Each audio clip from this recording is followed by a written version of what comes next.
ওই যেমন আশা ব্রিগেডে জানে সে আমাকে টার্গেট করা ছিল এবং সে আমাকে রেপ করে। আমাকে যখন রেপ করছে আমাকে বলছে তুই কাউকে বলবি না, তোর বললে কিন্তু তুই এখানে গুম করে ফেলা দেবো। আমি ভয় কারোর কাছে বলতে পারিনি, কারণ আমার কোনোভাবে কোনো আত্মীয় স্বজন বাপ মা কেউ বেঁচে নাই। আমার বাবা মা মরে গেছে, কেউ নাই আমার। আমি করতে বাধ্য। মেজর মুরাদের স্ত্রীকে ধর্ষণ করেছেন সেনাবাহিনীর এক কর্মকর্তা আশরাফুজ্জামান আশা। হ্যাঁ, মেজর মুরাদের স্ত্রীকে নির্মমভাবে সেনাবাহিনীর এক কর্মকর্তা ধর্ষণ করেছে। আমাকে গলার টিপে ধরছে, আমার মেয়েকে লাথি মারছে এবং বলছে তোরা যদি স্বীকার করিস বলিস তোদের ভাত বন্ধ হয়ে যাবে 2 মিনিটের মধ্যে, এখান থেকে 2 মিনিটের মধ্যে তোদের বের করে ছেড়ে দেবো। কালকে আমি আর্মির ভিতরে বহুত কমপ্লেন দিয়েছি, বহুত জানার চেষ্টা করেছি, কোনো ধরনের কোনো ফ্যাসিলিটি আমি পাইনি, কোনো কিচ্ছু পাইনি। প্রিয় দর্শক, আজকে আমি আপনাদেরকে এমনই একটি দর্শনের ব্যাখ্যা বলবো, যেই দর্শনের ব্যাখ্যা শুনলে সেনাবাহিনীর প্রতি যেই ভালোবাসা, সেনাবাহিনীর প্রতি যেই আবেগ, সেই আবেগটা একেবারে নিমিষেই মাটি হয়ে যাবে। আমার বাসায় খাবার নাই, আমি না খেয়ে মরে যাচ্ছি। আমার সামাজিক ভাবে আমার চাকরি বাকরি নেই, আমার বাচ্চা নিয়ে কিভাবে চলবো আমি জানি না। আমার আপনারা বাঁচান। একবার ভাবা যায়, চিন্তা করা যায়, সেনাবাহিনীর একজন কর্মকর্তা হয়ে তার সহধর্মীর একজন স্ত্রীকে সে কিভাবে দর্শন করলো। এই দর্শনের ঘটনাটি ঘটেছে কুরবানির রাতে। কুরবানির রাতে এই দর্শনের ঘটনাটি ঘটেছে। আসুন আমি পুরো ঘটনাটি আপনাদেরকে বলি, আপনারা অবশ্যই শেষ পর্যন্ত সাথে থাকবেন। আজকের ভিডিওটা খুব সংক্ষেপে হবে আজকের ভিডিওটা, তাই সম্পূর্ণ শোনার এবং জানার জন্য অনুরোধ করছি। দেখেন, আজ থেকে 2-3 মাস আগে আজ থেকে 2-3 মাস আগে, হ্যাঁ, মেঘনা গ্রুপের একজন এমপ্লয়ি, সে আবার আওয়ামী লীগের নেতা, সে তার বাসায় চুরি করতে গিয়েছিলেন ওই যে মেজর।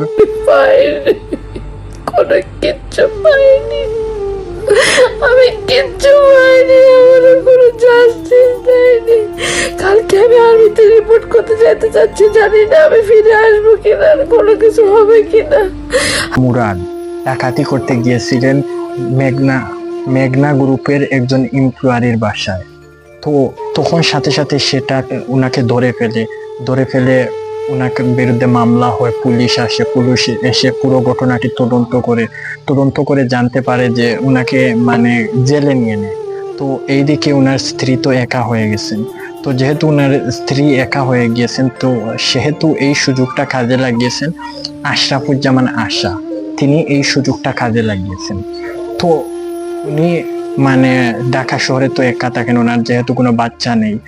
তো এইদিকে বাড়ির মালিকেরা ওনাকে বাসা ছাড়তে বারবার বলতেছে, যেহেতু তার আর সংসারের ইনকাম নেই, ইনকাম সোর্স যেটা ছিল মেজর মুরাদ। আমি সবার কাছে আমি আবেদন করছি, আমি জানানোর চেষ্টা করছি, আমি কিছু করতে পারিনি।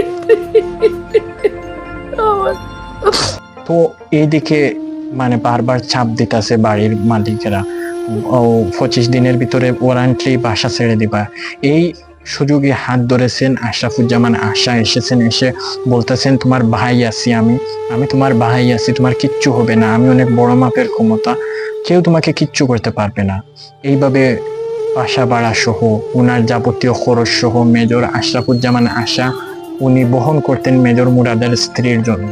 তো আরো বিভিন্ন কিছু, যেমন মাংস, কুরবানির 2 দিন আগেও উনি এসে বলতেছেন মাংস লাগলে নেন। হ্যাঁ, এরপর কুরবানির দিন এভাবে কুরবানির আগের দিন উনি চাল দিয়েছেন এনে, উনি বাসা ভাড়া দিয়েছেন, আরো উনাকে কুরবানির ওই যে কাপড় দিয়েছেন, ওই শপিং করে দিয়েছেন, আরো বিভিন্ন কিছু দিয়েছেন। তো যেদিন কুরবানির রাত চলে আসলো, সেদিন মেজর আশরাফুজ্জামান আশা মেজর মুরাদের স্ত্রীর জন্য মাংস নিয়ে আসলেন আর বললেন যে তুমি এগুলো হাতখোরা বলে, আমাদের সিলেটি ভাষায় হাতখোরা বলে, হাতখোরা দিয়ে এগুলা সুন্দর করে তেল দিয়ে রান্না করবো, আমি রাতে কিছুক্ষণ পর এসে খাবো, সন্ধ্যাবেলা নিয়ে এসেছিলেন। তো মেজর মুরাদের স্ত্রী তো সংক্ষেপ ভাবে উনি মানে এটা ভালোই লাগছে উনার জন্য, একজন ভাই হিসাবে উনি আসছেন, উনি উনাকে ভাই সম্বোধন করছেন, বলছেন আমি তোমার ভাই আছি, ভাই কিচ্ছু হবে না। তো যাই হোক, উনি রান্না করছেন, রান্না করার পর উনি রাখছেন। এরপর রাত ঠিক 9টার সময় আশরাফুজ্জামান আশা এসেছেন।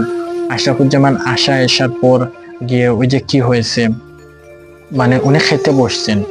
তো খেতে বসার পর কিছুক্ষণ পর ওই যে উনি যখন দেখছেন যে খাওয়া শেষ হওয়ার পর যে উনি এক রুমে বসে আছেন, তো হঠাৎ করেই মেজর মুরাদের স্ত্রী যখন আসলেন, তখন পিছন থেকে গিয়ে আশরাফুজ্জামান আশা জড়িয়ে ধরার চেষ্টা করলেন, অর্থাৎ ধরার চেষ্টা করলেন। ঠিক তখনই আশরাফুজ্জামান আশা, হ্যাঁ মানে মেজর মুরাদের স্ত্রী ঠিক তখনই চিৎকার দিয়ে উঠে, তখনই মেজর মুরাদের মানে বড় মেয়ে চলে আসে। বড় মেয়ে চলে আসার পর কি হয়েছে বলে, এরপর গিয়ে মানে সবকিছু এখানেই থেমে যায় না, কেননা এরপর পাড়া প্রতিবেশীর লোকরা সবাইকে তারা চিৎকার করার পর গিয়ে সবাই আসে। এরপর তৎক্ষণাৎ এরা কিন্তু চলে যায়, তারা কিন্তু তৎক্ষণাৎ এখান থেকে চলে যায়, এবং চলে যাওয়ার পর গিয়েই মেজর আশরাফুজ্জামান আশা পাঞ্জাবি পরে এসেছিলেন, তিনি বুঝছেন যে পরিস্থিতি ভালো না, তারপর উনি চলে যান। তারপর ওনার বিরুদ্ধে মামলা হয়, ওই যে উনি জেল খাটেন। তো প্রিয় দর্শক, এই ছিল আজকের ভিডিও কেমন লেগেছে অবশ্যই কমেন্ট করে জানাবেন। যদি ভালো লেগে থাকে তাহলে লাইক, কমেন্ট, শেয়ার এবং সাবস্ক্রাইব করতে ভুলবেন না। দেখা হবে পরবর্তী একটি ভিডিওতে। আজকের মতন এখানেই বিদায় নিচ্ছি। আল্লাহ হাফিজ।